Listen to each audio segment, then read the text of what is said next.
The year is 1973, and in a rented ballroom somewhere in Middle America, 120 people gather for what should have been a celebration of American royalty, the kind of reunion where billion-dollar trust funds get passed around like champagne, where heirs compare notes on their third summer homes and debate which Ivy League school their children should attend.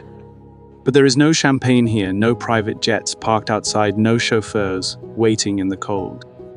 These 120 souls, every single one of them direct descendants of Cornelius Vanderbilt, once the richest man in the world, look around the room with a shared unspoken horror, and when the accountants finish tallying their collective net worth, the number stuns even them. Not one millionaire among them. Not one. Somewhere in the span of just 3 generations, a fortune worth $200 billion in today's currency, more money than was held in the entire United States Treasury at the time of Cornelius's death in 1877, has simply vanished, dissolved like sugar in rain spent on mansion. That became museums, squandered on parties that lasted until dawn, gambled away in Monte Carlo casinos, and lost in the kind of spectacular self-destruction that only the truly privileged can afford. The room is silent except for coffee cups clinking against saucers. Someone makes a joke about forming a support group. No one laughs. If you're fascinated by the rise and fall of America's greatest fortunes, hit that subscribe button and turn on notifications. We explore the dark side of luxury every week, from the Gilded Age to modern dynasties, uncovering the tragedies that wealth couldn't prevent. This is not a story about poverty. It's a story about something far more insidious, the particular kind of ruin that comes from being born into wealth so vast that ambition becomes optional, work becomes beneath you, and the only skill you inherit is the ability to spend what you never learned to earn. The Chinese have a proverb for this: from cotton sleeves to cotton sleeves in 3 generations. The Americans have a name for it too. They call it the Vanderbilt curse. On a humid morning in May 1794, in the salt-stained air of Staten Island, a boy is born to a Dutch farming family, and when his mother looks down at him, she has no way of knowing that this squalling infant will one day control America's entire transportation infrastructure, that his name will become synonymous with power itself. Cornelius Vanderbilt quits school at 11, his hands already too rough for books, too eager for coins. His father runs a small ferry operation between Staten Island and Manhattan, transporting passengers across the choppy waters of New York Harbor for spare change, and young Cornelius watches every transaction with the cold attention of a boy who understands that money is the only language that matters. At 16, he borrows $100 from his mother, the equivalent of $200 $500 today, and buys his first sailing boat. Within a year, he earns more than $10 in profit, all of which he shares with his parents, repaying the loan with interest. Because even at 16, Cornelius Vanderbilt understands leverage, understands that every dollar saved is a soldier in the war for more.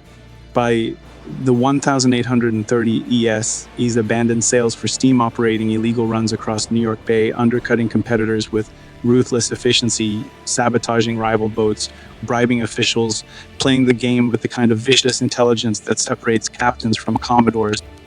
His competitors call him coarse, illiterate, bad-tempered, a man who spits tobacco juice at social events and fondles the maids when trapped into polite society. His rivals call him the Commodore, part mockery, part fear, and he wears the name like armor. He doesn't just compete, he destroys. When rivals lower their fares, he offers free passage, operating at a loss until they surrender or go bankrupt. When the law tries to stop him, he bribes judges and buys politicians. When competitors try to form alliances against him, he picks them off one by one, absorbing their routes, their ships, their crews, until New York Harbor belongs to him alone. By the time he turns 70 in 1862, Cornelius Vanderbilt makes a decision that will define American capitalism for the next century.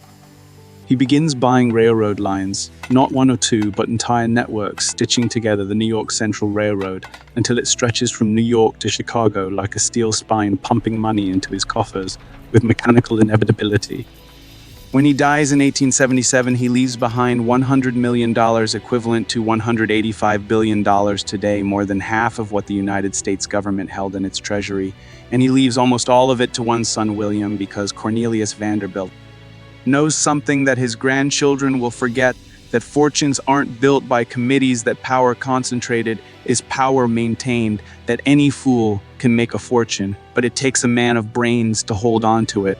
William Henry Vanderbilt, the son his father once called a blatherskete, a fool, proves the old man wrong in the most spectacular way possible.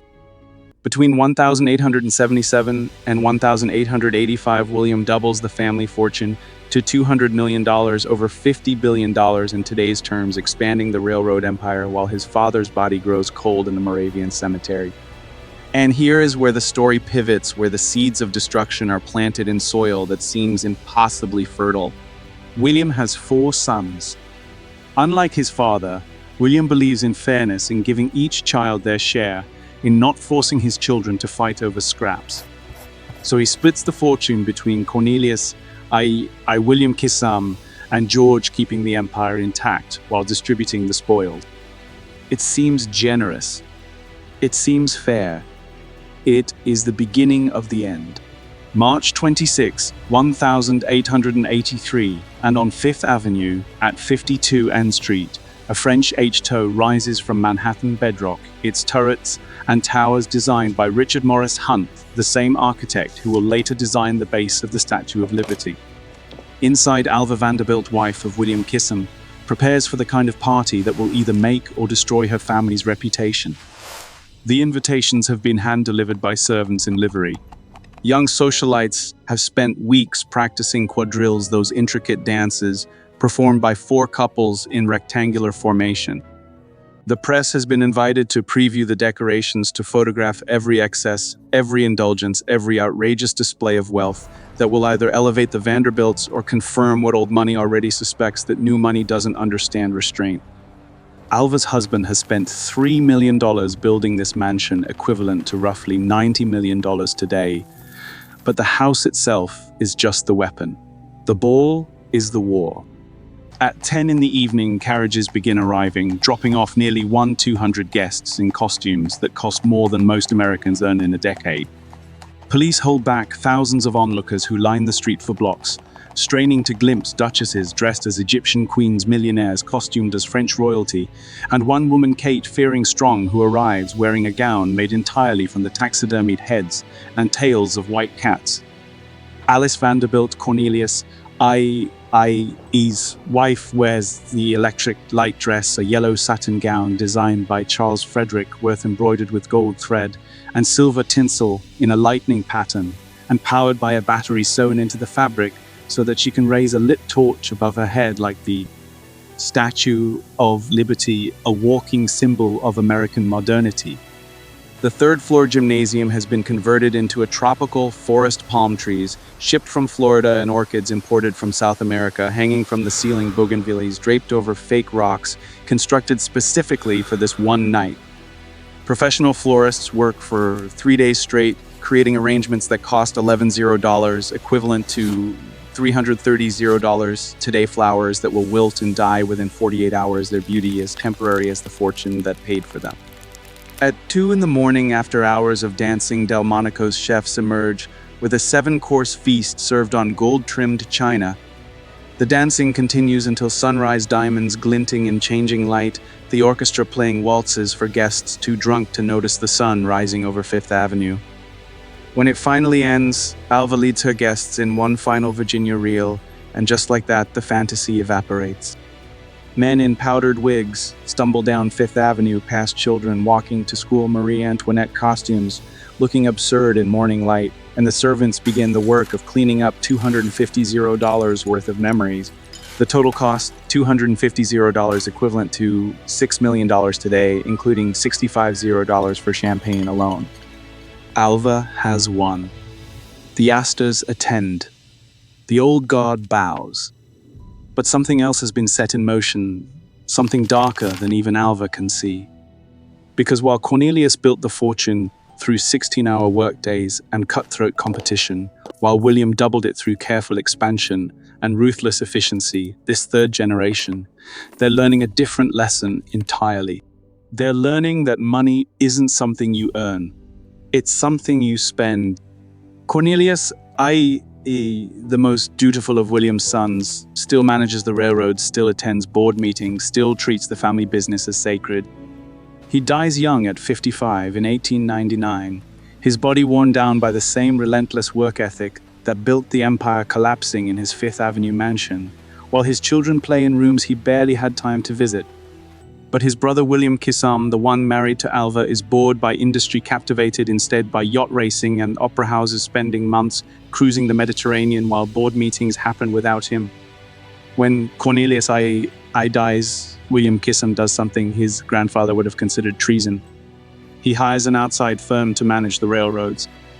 He retires at age 50. He becomes, in essence, exactly what Cornelius Vanderbilt feared most, a man born into wealth, who never learned how it's made, who treats the family fortune not as a responsibility, but as an allowance that will never run out. The third generation builds more mansions, 10 palaces on Fifth Avenue alone, the Breakers in Newport with its 70 rooms and ocean views, Marble House with its $11 million price tag, Biltmore Estate in North Carolina, with 250 rooms, 35 bedrooms, and 43 bathrooms. But none of them build new businesses. None of them expand the empire. They consume it piece by glittering piece. The year is 1895, and in the drawing room of an estate in Newport, a girl named Consuelo Vanderbilt is weeping behind her hands, while her mother Alva, the same woman who threw the legendary costume ball 12 years earlier, stands over her with the cold efficiency of a general directing troops. Consuelo, just 18, possesses everything the world claims to value: beauty that stops conversations, intelligence sharp enough to charm intellectuals, and a fortune that makes her one of the most desirable brides in America. She's also secretly engaged to Winthrop Rutherford, a handsome American from old New York money, someone she actually loves. But Alva Vanderbilt has other plans. She has arranged for Consuelo to marry Charles Spencer Churchill, the Duke of Marlborough, a man whose ancestral home, Blenheim Palace, is crumbling under the weight of unpaid debts and whose entire existence depends on marrying American money to save British aristocracy. When Consuelo refuses, Alva locks her in her room. When Consuelo threatens to elope, Alva threatens to murder Winthrop. And when Consuelo still resists, Alva clutches her chest, claiming her daughter's disobedience is giving her a heart attack, that she will die if Consuelo does not obey. Consuelo, broken by weeks of psychological warfare, agrees. On her wedding day, November 6, 1,895 witnesses report that she weeps behind her veil throughout the entire ceremony. The settlement is breathtaking, even by Vanderbilt standards: $2.5 million in railroad stock, plus $100 annually for life, equivalent to over $91 million upfront in today's currency. On their honeymoon, the Duke tells his new wife exactly what she already knows, but hoped wasn't true, that he married her only to save Blenheim Palace, that he despises anything that isn't British, that there will be no love in this arrangement, only duty. Consuelo produces an heir and a spare, fulfilling her contractual obligation. But the marriage is a tomb. She spends her days wandering the 70 rooms of Blenheim, her footsteps echoing on marble floors, while her mother-in-law interrogates her weekly about whether she is in the family way, yet treating her less like a duchess and more like breeding stock. At formal dinners, she and the Duke sit at opposite ends of a table so long that servants must relay their sparse conversation. They separate in 1906, divorce in 1921, and even then the story doesn't end, because Alva, the mother who forced the marriage, later testifies in support of an annulment, admitting under oath what everyone already knew: "I forced my daughter to marry the Duke. I have always had absolute power over my daughter. But by then the money is gone. Blenheim is maintained. The Vanderbilt fortune has purchased a duchess, and all it cost was Consuelo's happiness and another chunk of the family wealth." Fast forward to 1934, the depths of the Great Depression. In New York City, where 100 people starved to death that year, where 20 children are placed in institutions, because their parents can't feed them, a different kind of tragedy plays out in a packed courtroom. The case is called the Matter of Vanderbilt, but the press has a different name for it, the trial of the century. It's a custody battle between two sisters-in-law, Gertrude Vanderbilt Whitney, the richest woman in the world, founder of the Whitney Museum of American Art, and Gloria Morgan Vanderbilt, a 29-year-old globe-trotting socialite with a trust fund and a reputation. At the center of it all is 10-year-old Gloria Vanderbilt, inheritor of a $2.5 million trust fund equivalent to $58 million today, but also inheritor of something far darker, the complete dysfunction of a family that has forgotten how to be human. For 6 weeks, the trial exposes every sordid detail of Gloria Morgan's life, her affairs with German princes, her nights spent drinking cocktails until dawn in Monte Carlo, her complete absence from her daughter's life. A chauffeur testifies about driving her to assignations with married men. A nurse recounts finding pornographic literature in her bedroom. The courtroom becomes a theater of upper-class degradation, each revelation more scandalous than the last. Then comes the testimony that shocks even the jaded reporters crammed into the gallery. A French maid takes the stand, her English broken but her meaning crystal clear. She testifies that she witnessed Gloria Morgan in bed with Lady Milford Haven, a member of British royalty, kissing her, just like a lover, and the courtroom erupts into chaos. The judge, who later admits he thought he had heard everything in his years on the bench, immediately closes the proceedings to the press and public. But the damage is done. The tabloids scream lesbianism in 2-inch headlines. More refined papers report Mrs. Vanderbilt's alleged erotic interest in women. Outside the courthouse, women carry placards defending a mother's right to her child, confused by the contradictory narrative of Gloria Morgan as both neglectful parent and victim of scandal. The young Gloria herself testifies quietly that she fears her mother, that she barely knows her, that the woman who gave birth to her is essentially a stranger who occasionally appears to take her to parties. Gertrude Vanderbilt Whitney wins custody, but she loses interest in her niece the moment the verdict is read, having fought the battle not out of love, but out of propriety, out of the Vanderbilt family's desperate need to maintain control over the fortune, even as it slips through their fingers like water. Little Gloria, dubbed the poor little rich girl by the press, grows up shuttled between her mother's hotel suite in Manhattan and her aunt's estate in Old Westbury, surrounded by guards and chauffeurs and bodyguards, but starved of the one thing money can't buy, genuine human connection. She will go on to marry 7 times, searching for love in a life defined by wealth and emptiness. Her son Carter Cooper will leap to his death from her 14th floor apartment in 1988 while she tries desperately to stop him. The curse doesn't care how much money you have. It finds you anyway. CNN anchor Anderson Cooper, great-great-great-grandson of the Commodore himself, sits across from a reporter in 2021 and says something that would have made his ancestors spit tobacco juice in rage. "I don't believe in inheriting money," he says, his voice calm, measured, certain. "My mom made clear to me that there's no trust fund. I've worked since I was a teenager, and I think that's a good thing. Inherited money is an initiative sucker. It's a curse." When Gloria Vanderbilt dies in 2019 at age 95, her estate is worth less than $1.5 million. The woman who was born into a trust fund worth $58 million in today's currency, who bore the Vanderbilt name, who was fought over in the trial of the century, leaves behind almost nothing. Not because she was poor, not because she failed, but because somewhere in the span of 5 generations, the family learned the hardest lesson wealth can teach, that money without purpose is just paper, that fortunes without fresh ambition become museums, that 3 generations is all it takes to go from empire to memory. The Breakers, that 70-room palace in Newport where Alice Vanderbilt once hosted presidents and royalty, where the electric light dress illuminated ballrooms and champagne flowed like water, now welcomes 500 tourists a year who pay $29.50 for the privilege of walking through rooms where Vanderbilts once lived. They shuffle past velvet ropes, cameras raised, photographing gilded ceilings and marble fireplaces that no Vanderbilt has warmed themselves beside in decades. Marble House, Biltmore Estate, the French Chateau on Fifth Avenue. All of them are museums now, monuments to wealth that no longer exists. They're maintenance funded, not by family trusts, but by ticket sales and gift shop revenue. Cornelius Vanderbilt's grave in the Moravian cemetery is maintained by the cemetery itself, not by descendants with unlimited fortunes. Because there are no descendants with unlimited fortunes.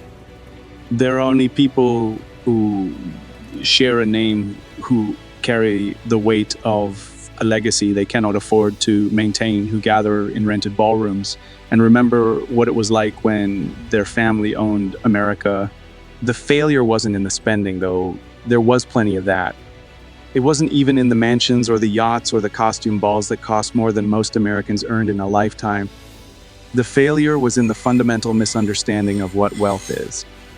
Cornelius understood that money is a tool, a weapon, something you earn through cunning and ruthlessness and 16-hour days that leave your hands calloused and your back bent.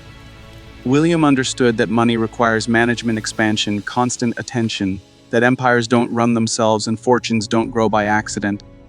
But the third generation raised in marble palaces, with servants anticipating their every need, they thought money was theirs by birthright, as permanent and unquestionable as their last names. They thought it would last forever, that the empire their grandfather built with blood and their father maintained with diligence would somehow sustain itself through their indifference. They never learned that fortunes aren't inherited, they're only borrowed, and the interest rate is steep. By the fourth generation, the money was gone. By the fifth, even the memory of how it was made had faded.